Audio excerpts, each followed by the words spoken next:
Oke, Assalamualaikum warahmatullahi wabarakatuh. Perkenalkan, saya Abdul Rahman Alfaris Baraja. Dan pada kesempatan kali ini saya akan sharing terkait apa yang saya ketahui mengenai software engineering. Langsung saja. Oke, sekarang topik yang akan kita bahas adalah black box software testing. Lanjut. Apa itu software testing? Sebelum kita masuk ke black box dan lain-lain, mari kita pahami, mari kita sama-sama mengerti memiliki pemahaman yang sama terkait apa itu software testing.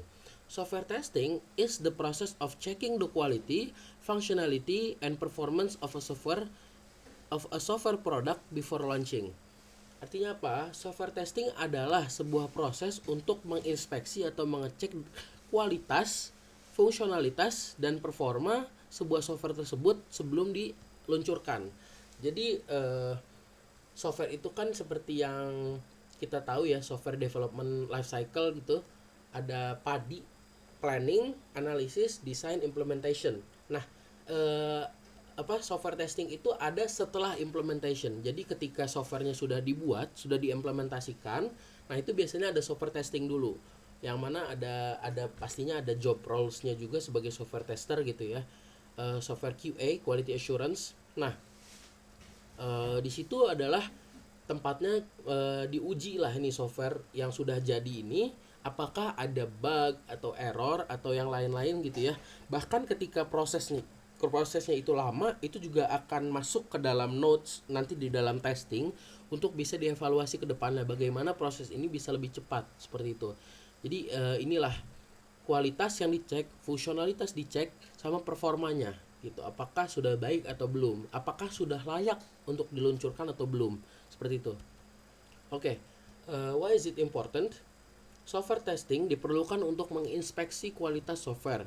Di dalam software akan dilihat apakah ada operasi yang terindikasi error atau bug, atau bahkan waktu proses yang lama yang tadi saya bilang ya. Software akan berada di tahap testing sampai semua fitur yang direncanakan bisa beroperasi dengan baik, atau setidaknya sampai dianggap baik. Nanti akan saya jelaskan ini, sehingga software yang dipakai oleh end user atau kita gitu ya sebagai konsumen terakhir adalah software yang minim dalam error atau bug. Oke, jadi pastinya kalau kita nerima barang, kayak contoh kita mau nerima barang apapun sih, bukan cuman software. Salah satunya emang software, cuman bahkan perangkat keras pun termasuk gitu ya. Nah, pastinya kan kita nggak mau produk yang kita terima, produk yang kita beli gitu ya, itu ada cacat atau nggak bisa dipakai. Bahkan contohnya di sini ada RAM yang saya beli gitu ya. Saya nggak mau pastinya RAM yang saya beli ini itu ketika dicolokkan atau dimasukkan ke PC itu nggak jalan gitu kan.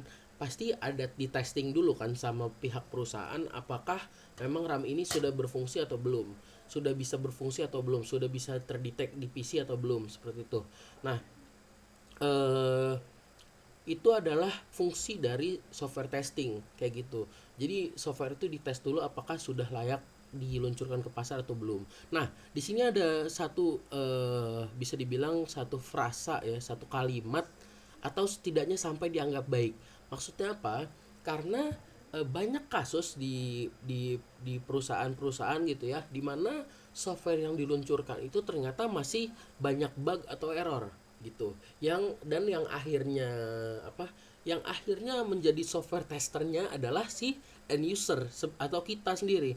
Makanya kebanyakan kalau di aplikasi-aplikasi biasanya kita dikasih kolom, atau bahkan di Play Store-nya atau di App Store-nya kan ada kolom untuk mereview ya, untuk mengkritik dan lain-lain. Itu gunanya untuk apa? Yaitu gunanya untuk software testing juga gitu. Karena mungkin apa yang dilewatkan oleh software quality assurance itu baru ditemukan di kita gitu sebagai end user yang memang pakai untuk keseharian kita. Kalau software tester kan dipakai untuk keperluan tes aja gitu. Kalau kita kan memang pakai untuk ya karena memang kita butuh software tersebut. Cuman memang ada bugnya gitu.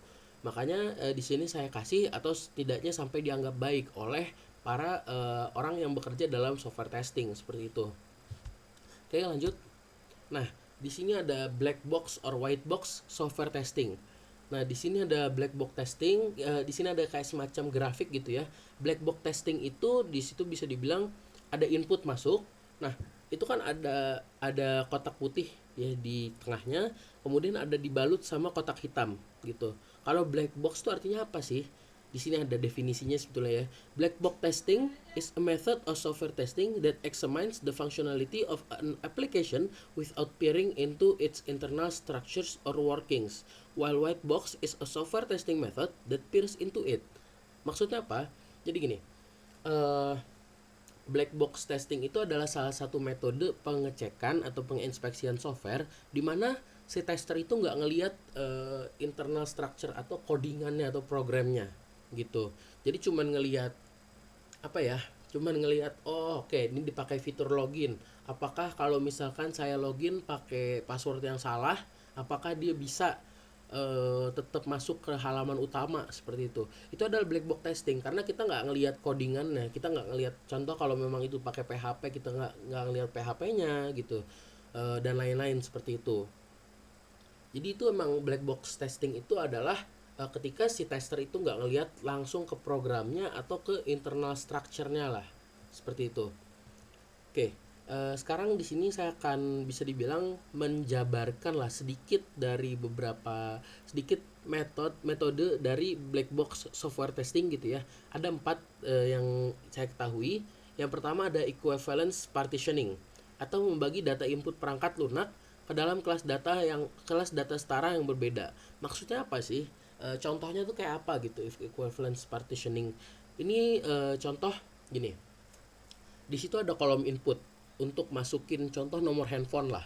Nah itu kita cek apakah memang eh, itu kalau misalkan kolom nomor handphone itu kalau kita isi teks gitu ya, contoh masukkan nomor handphone Anda, tapi kita isi nama kita isi contoh atau enggak eh, apa namanya 2020 adalah tahun dimana COVID menyerang gitu, contoh aja gitu. Itu kayak gitu kalau misalkan kita kasih teks itu apakah mereka akan menginput itu di situ di tes itu bernama equivalence partitioning. Kalau memang masuk artinya kan nanti akan terjadi error di database kan kalau memang masuk gitu datanya. Tapi kita lihat reaksinya dari sistem tersebut, apakah dia akan throwing error, apakah dia akan throwing pesan error kepada kita gitu. Itu adalah metode equivalence partitioning seperti itu. Lanjut, kedua ada boundary value analysis, menguji nilai batas antar partisi, baik partisi batas valid maupun partisi batas tidak valid. Maksudnya apa sih? Contoh lagi ya. Eh, Kita ada kolom input nomor handphone. Maksimal kalau nomor handphone itu contoh maksimal 16 angka, tapi kita isi 20 angka, gimana? Gitu. Atau kalau misalkan nomor handphone kan biasa 0852 atau 0811, 0857 dan lain-lain. Nah, kalau kita isi 00000000000 gitu. Apakah bisa? Apakah ke input nilai itu? Itu kan biasa buat orang-orang yang memang cuman mau prank aja gitu. Apakah itu akan nilai itu akan valid, atau kalau misalkan nggak ada kode angkanya, kalau kita kan plus 62 gitu, apakah itu akan dinilai valid? Itu adalah salah satu pengecekan black box gitu ya, menggunakan metode boundary value analysis gitu. Kemudian ada yang ketiga adalah cause effect graphing, menentukan keputusan yang tepat dan sangat cepat yang harus diambil untuk menyelesaikan suatu masalah. Gini, contoh kalau misalkan eh, kita login, kita mengetes fitur login gitu, atau register. eh Register itu biasa ada 4 kolom, nama, email, password, dan confirm password. Kita cek namanya, apakah kalau misalkan nama benar, email benar, password satu benar tapi password keduanya beda sama password satu, itu dicek apakah itu bisa. Atau kalau misalkan eh, nama benar, password satu benar, password dua benar, tapi email udah kedaftar di database, apakah bisa gitu, kayak gitu.